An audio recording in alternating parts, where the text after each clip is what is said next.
हम start कर रहे हैं यूनिट नंबर 4 को, ओवरव्यू ऑफ सॅटेलाइट कम्युनिकेशन। आता आपण overview of satellite communication unit number 4ला स्टार्ट करू। त्याच्यामध्ये आपल्याला काय बघायचं आहे, सो फर्स्ट ऑफ ऑल की कम्युनिकेशन यूजिंग सॅटेलाइट, की आपण जे कम्युनिकेशन करतो ते आपण आता बघणार आहे की आपण कम्युनिकेशन सॅटेलाइट थ्रू कसं करतो, की सॅटेलाइट काय असतं। तर आपल्याला माहिती की आपलं जे स्पेस आहे त्या स्पेसमध्ये आपण सॅटेलाइट काय करतो, लॉन्च करतो डिफरंट कारणांसाठी। तर त्याच्यामध्ये varieties of types of satellites असतात, जसं की आपलं कम्युनिकेशन सॅटेलाइट झालं, रिमोट सेन्सिंग सॅटेलाइट झालं, सायंटिफिक सॅटेलाइट झालं, वेदर सॅटेलाइट झालं। जे आपलं वेदर आहे, आपण जे वेदर फॉरकास्ट करतो तर ते वेदर फॉरकास्ट करण्यासाठी कुठलं सॅटेलाइट यूज केलं जातं, तर त्या ठिकाणी आपण वेदर सॅटेलाइटचा यूज करतो। तर या ठिकाणी कम्युनिकेशन यूजिंग सॅटेलाइट म्हणजे काय, की हा जो आपला सॅटेलाइट आहे हा एक आर्टिफिशियल सॅटेलाइट आहे, बरोबर। जो की सॅटेलाइट काय करतो, सॅटेलाइटचं काम काय की आपला सपोज अर्थ आहे, त्या अर्थच्या तो जो ऑर्बिट आहे त्या ऑर्बिटमध्ये जो सॅटेलाइट आहे तो काय करेल, त्याला सॅटेलाइट काय करेल, त्या अर्थच्या ऑर्बिटमध्ये रिव्हॉल्व करेल। म्हणजे त्या अर्थच्या अवतीभोवती फिरण्याचं काम कोण करतं, सॅटेलाइट करतो। जसं की मी तर लिहिलं आहे, an artificial satellite revolves around the earth is exactly in the same manner as that of the moon. जसं की आपला मून आहे तसं, ओके। और आपण एक अजून एक्झाम्पल घेऊ शकतो की जसं इलेक्ट्रॉन जो आहे जो न्यूक्लिअरच्या काय करतो, इर्दगिर्द फिरत असतो, जसं की त्याला गोल फिरत असतो तशा पद्धतीने, ठीक आहे। तर सॅटेलाइट पण काय करतो की अर्थच्या ऑर्बिटमध्ये काय करतो, त्या ठिकाणी रिव्हॉल्व करतो, अर्थच्या अवतीभोवती रिव्हॉल्व करतो तो, ठीक आहे। आता हा जो ऑर्बिट आहे, ऑर्बिट म्हणजे काय असतो की the path in which satellite revolve is called as the orbit. ज्या म्हणतो ना आपण की फॉर एक्झाम्पल रस्ता, पाथ म्हणजे काय की रस्ता, तर ऑर्बिटला गोल फिरण्यासाठी, अर्थच्या अवतीभोवती फिरण्यासाठी जो रस्ता लागतो, जो पाथ लागतो त्याला आपण म्हणतो orbit. The path in which the satellite revolve is called as the orbit, ठीक आहे। सॅटेलाइटचे टाईप्स आहे हे। त्याच्यानंतर आता आपण काय बघणार की block diagram / model of satellite communication. आपल्याला काय माहीत पाहिजे की जे मॉडेल आहे किंवा जे पण ब्लॉक डायग्राम आहे सॅटेलाइट कम्युनिकेशन सिस्टीमचं ते माहीत पाहिजे। तर आपल्याला ब्लॉक डायग्राममध्ये काय दिसतंय की ही आपली सॅटेलाइट आहे, बरोबर। सॅटेलाइटसोबत इथं मी अपलिंक फ्रिक्वेन्सी, डाऊनलिंक फ्रिक्वेन्सी यूज केलेली आहे। अपलिंक फ्रिक्वेन्सी ही युजली असते 6 GHz आणि डाऊनलिंक फ्रिक्वेन्सी ही असते 4 GHz। आता ही अपलिंक फ्रिक्वेन्सी आणि डाऊनलिंक फ्रिक्वेन्सीमध्ये काय डिफरन्स आहे, तर अपलिंक फ्रिक्वेन्सी जी असते ना ही आपल्या ट्रान्समिटिंग एंटिनासाठी असते आणि डाऊनलिंक फ्रिक्वेन्सी आपली रिसिविंग एंटिनासाठी असते। आता याचं फंक्शन काय, हा आपला अर्थ स्टेशन म्हणजे आपला ग्राउंड स्टेशनवरतून आपल्याला सॅटेलाइटकडे सिग्नल पोचवायचे असतात। तर अर्थ स्टेशन काय करतो की 2 हायली डायरेक्शनल एंटिनाचा यूज करतो। ते 2 हायली डायरेक्शनल एंटिना म्हणजे कोण, आपला हा पहिलावाला ट्रान्समिटिंग एंटिना आणि दुसरावाला रिसिविंग एंटिना। आता ट्रान्समिटिंग आणि रिसिविंग या 2 शब्दांवरून काय समजते की हा जो ट्रान्समिटिंग एंटिना आहे, हा ट्रान्समिटिंग एंटिना अर्थ स्टेशनवरचे जे पण काही सिग्नल आहे ते इथून ट्रान्समिट करण्यासाठी कोणाकडे, सॅटेलाइटकडे यूज केला जातो। आणि जो रिसिविंग एंटिना आहे, तर जो पण काही सिग्नल आपण अर्थ स्टेशनवरून सॅटेलाइटकडे ह्या ट्रान्समिटिंग एंटिनाकडून पाठवलेले आहे ते कमी फ्रिक्वेन्सीचे, म्हणजे हा काय करतो, हा जो सिग्नल ट्रान्समिट केलेला आहे जो सॅटेलाइटला भेटला, सॅटेलाइट त्या सिग्नलवरती प्रोसेस करतो आणि त्या सिग्नलला लो फ्रिक्वेन्सीचा सिग्नल बनवून कुठे पाठवतो, डायरेक्टली आपल्या रिसिविंग एंटिनाकडे पाठवत असतो, ठीक आहे। मग रिसिविंग एंटिना त्या सिग्नलला रिसीव्ह करतो आणि मग तो ट्रान्समिट करतो back to the earth station. असं हे एक मॉडेल आहे की जे आपण बघितलं।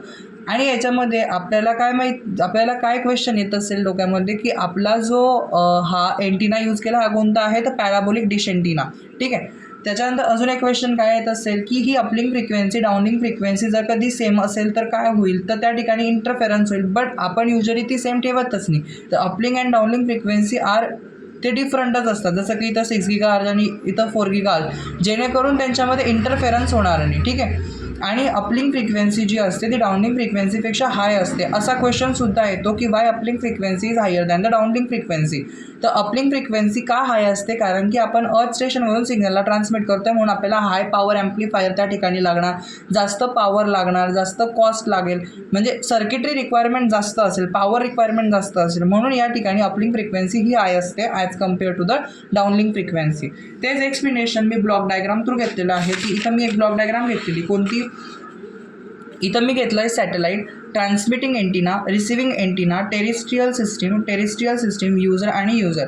तर ही ब्लॉक डायग्राम आहे. आणि जर कधी थोडंफार अजून लिहायचं असेल ब्लॉक डायग्रामला अजून प्रॉपरली बनवण्यासाठी, तर इथं काहीतरी युजर इंटरफेस आणि टेरिस्ट्रियल इंटरफेसचं काहीतरी होतं. ही ऑनलाईन काढलेली डायग्राम आहे. आणि हे मॉडेल तर काढायचंच, कारण की मॉडेल आलं म्हणजे डायग्रामचं एक्सप्लेनेशन आरामशीर येऊन जातं. ठीक आहे. नाव हे याच्यामध्ये पण मी तेच सांगितलं आहे की आपल्याकडे हे जे आपण यूज करतो आहे तर कसं काय. आता एक अजून माइंडमध्ये क्वेश्चन आला असेल की आपल्या सॅटेलाईटला पॉवर रिक्वायरमेंट तर असेल, तर पॉवर रिक्वायरमेंट सॅटेलाईट कसं काय फ्युलफिल करतो. तर त्या ठिकाणी आपण पॉवर रिक्वायरमेंट फ्युलफिल करण्यासाठी निकेल कॅडमियम बॅटरीजचा यूज करतो आणि सोलार पॅनलवरून पॉवर रिक्वायरमेंट जी आहे ती फ्युलफिल केली जाते. कोणाची? सॅटेलाईटची. त्याच्यानंतर आपल्याला याच्यामध्ये एक गोष्ट बघायची, दॅट इज द ट्रान्सपॉन्डर.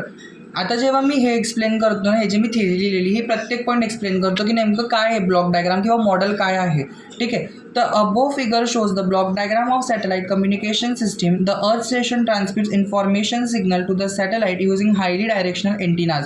तर अर्थ स्टेशन काय करतोय की आपल्या सॅटेलाइटकडे सिग्नल जे आहे, इन्फॉर्मेशन सिग्नल ते ट्रान्समिट करतोय by using the highly directional antenna. ते कोणते? 2 highly directional antenna, that is the transmitting antenna and the receiving antenna.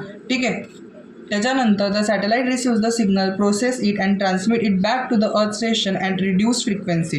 हे सांगितलं मी की सॅटेलाइट काय करणार, तो सिग्नल रिसीव्ह करणार जो की transmitting antenna through earth station through सॅटेलाइटकडे गेलेला आहे. थ्रू द ट्रान्समिटिंग एंटिना नंतर सॅटेलाइट त्याच्यावरती प्रोसेस करेल आणि प्रोसेस केल्यानंतर त्या सिग्नलला तो वापस कुठे पाठवेल, तर रिसिविंग एंटिना थ्रू वापस अर्थ स्टेशनकडे पाठवेल, but at reduce frequency. Okay. त्याच्यानंतर the signal which is transmitted upward towards the satellite is called as uplink, whose frequency is 6 GHz. जो सिग्नल आपण ट्रान्समिटिंग एंटिना थ्रू वरती पाठवतोय त्याला आपण काय म्हणणार? Upward signal. म्हणजे the signal which is transmitted upward, जो की वरती जातोय त्याला काय म्हणणार? अपलिंक. त्याला आपण अपलिंक म्हणणार. त्याची फ्रिक्वेन्सी किती असते? 6 GHz असते. आणि the signal which is transmitted back to the receiving earth station. जर सिग्नल त्यावरून खाली येतोय म्हणजे रिसीव्ह बॅक होतोय टू द अर्थ स्टेशन, त्या सिग्नलला आपण म्हणणार डाउनलिंक फ्रिक्वेन्सी. म्हणजे त्याला आपण काय म्हणतो? डाउनलिंक म्हणतो. आणि इट्स फ्रिक्वेन्सी इज 4 GHz. त्याची फ्रिक्वेन्सी किती असते? 4 GHz असते. त्याच्यानंतर the received, process and transmit the signal, all these functions are perform by the transponder. जे पण आपलं रिसिव्ह म्हणजे सिग्नलला रिसिव्ह करायचं काम अर्थ स्टेशनवरून, त्या सिग्नलला प्रोसेस करायचं काम आणि त्या सिग्नलला ट्रान्समिट करायचं काम back to the earth station, हे कोण करतं? तर त्या ठिकाणी आपण ट्रान्सपॉन्डरचा यूज करतो. कोणाचा? ट्रान्सपॉन्डरचा. ट्रान्सपॉन्डर कशासाठी यूज केला जातो? तर जे पण काही अर्थ स्टेशनवरून सिग्नल रिसिव्ह केलेलं आहे त्याला रिसिव्ह करण्याचं काम, त्याला प्रोसेस करण्याचं काम आणि त्याला पर्टिक्युलर टाईप ऑफ म्हणजे त्याला वापस अर्थ स्टेशनवरती ट्रान्समिट बॅक करायचं काम, ट्रान्समिट द सिग्नल म्हणजे त्याला ट्रान्समिट करायचं काम, हे कोण करतं? तर this all functions are perform by the transponder. ठीक आहे. A communication satellite generally has 2 sets of transponder. Each set have 12 transponder, making it total of 24 transponder.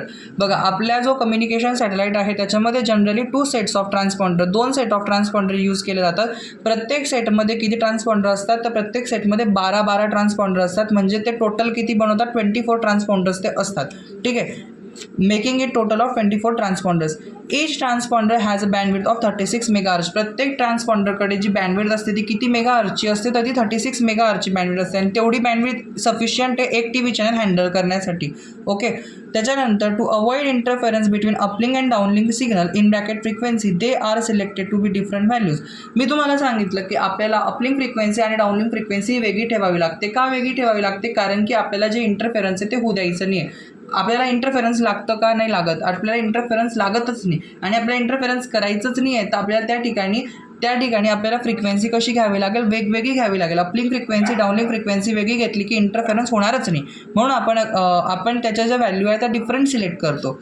The typical band of signal frequencies use for the communication satellite are. आपण ज्या typical band of signal फ्रिक्वेन्सीजचा use करतो communication सॅटेलाइटसाठी त्या कोणत्या आहे, तर त्या आहे आपल्याकडे सी बँड जे की 4/6 GHz वर्क करतं, KU band which is 11/14 GHz work करतं, आणि KA बँड जो की 20/30 GHz काम करतो. ठीक आहे. त्याच्यानंतर the first frequency indicates downlink frequency. जी पहिली फ्रिक्वेन्सी आहे जी की आपण कोणती सांगितली, 4/6 GHz वाली, तर ती काय दाखवते आपली particular type of downlink frequency. आणि जी सेकंड वन जी सांगितली ती काय दाखवते, अपलिंक फ्रिक्वेन्सी दाखवते. ठीक आहे. आणि आता काय आहे की आपल्याला आपली जी पोझिशन ऑफ सॅटेलाइट आहे ती जर कधी मेंटेन करायची असेल विथ रिस्पेक्ट टू अर्थ, तर त्याला so the control routine such as station keeping altitude control are executed from control room from the earth station. जर मला पोझिशन ऑफ सॅटेलाइट मेंटेन करायची विथ रिस्पेक्ट टू अर्थ, तर त्या ठिकाणी control routine म्हणजे काय की त्याला कंट्रोल करण्यासाठी such as station keeping and altitude control are executed. मग त्या ठिकाणी स्टेशन किपिंग आणि अल्टिट्यूड कंट्रोल जे आहे ते त्या ठिकाणी काय केले जातात, एक्झिक्यूट केले जातात from the control room from the earth station, जे की अर्थ स्टेशनवरचे जे कंट्रोल रूम असतात ते तिथून. ठीक आहे.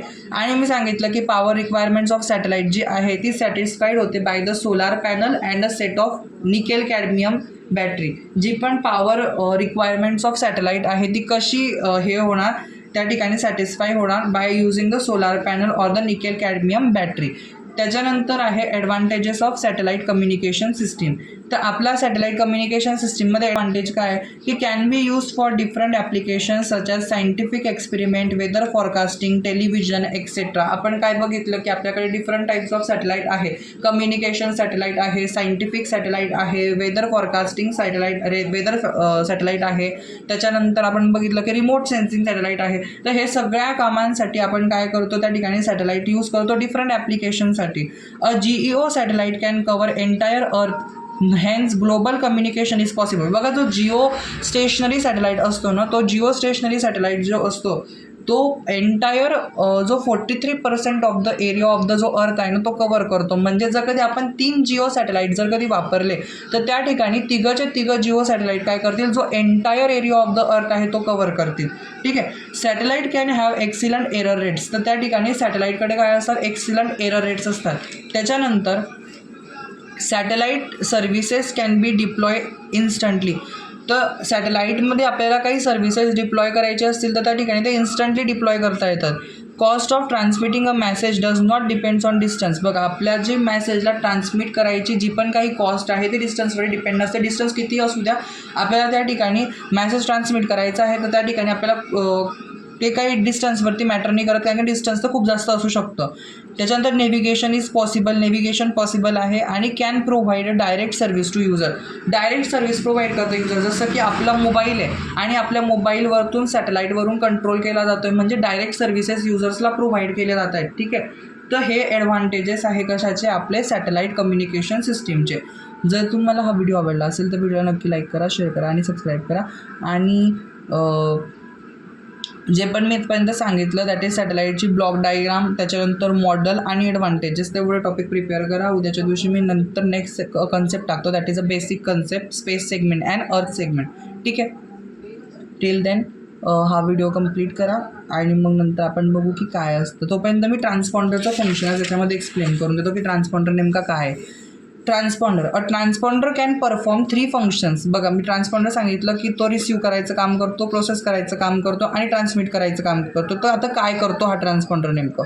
अ ट्रान्सपॉन्डर 3 फंक्शन परफॉर्म करतो. कोणते, receive uplink signal from the earth station. Transponder हा काय करतो, अर्थ सिग्नलवरून अपलिंक सिग्नलला, म्हणजे ट्रान्समिटिंग जे पण काही आपण सिग्नल ट्रान्समिट करणार आहे अर्थ स्टेशन टू सॅटेलाइट, त्याला तो रिसीव्ह करायचं काम करतो.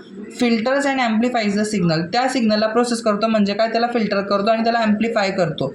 त्याच्यानंतर चेंजेस द फ्रिक्वेन्सी म्हणजे आता इथं एक शब्द राहून गेला, अपलिंग फ्रिक्वेन्सी. इथं अपलिंग आहे, changes the uplink frequency into downlink frequency and sends the signal back to earth. म्हणजे त्याला काय करतो, तो त्याला प्रोसेस करतो आणि मी काय सांगितलं की तो रिड्यूस फ्रिक्वेन्सीमध्ये प्रोव्हाइड करतो आणि मग नंतर रिसीव्ह करतो back to the earth station.